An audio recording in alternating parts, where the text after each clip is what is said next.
C'était au mois d'octobre. 3 juges d'instruction perquisitionnent le très sérieux BEA, le bureau d'enquête et d'analyse.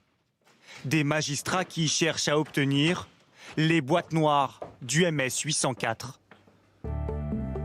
19 mai 2016, l'Airbus A320 de la compagnie Egyptair s'écrase en mer Méditerranée. À son bord, 66 passagers, dont 15 Français, qui devaient relier Paris au Caire. Dans la catastrophe, tous décèdent. Attentat, accident, 3 ans après le drame, pour les juges d'instruction, une chose est sûre, l'avion n'aurait jamais dû décoller. L'expertise a mis en évidence que cet appareil aurait dû faire l'objet de vérifications lors des 4 précédents vols et n'aurait pas dû quitter le Caire, après l'enchaînement de défauts récurrents mais non signalés par les équipages successifs. Depuis 4 vols, l'avion présentait de sérieux problèmes. La veille même de l'accident, une anomalie électrique, une autre sur une valve moteur sont constatées.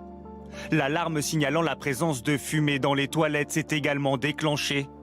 Au total, une vingtaine d'alertes, quelques heures seulement avant l'embarquement.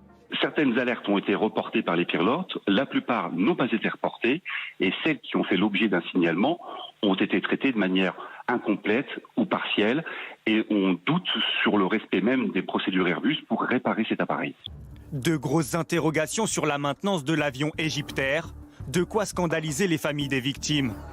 L'Égypte, elle, a terminé son enquête. Conclusion officielle, la catastrophe est due à un attentat, toujours non revendiqué à ce jour.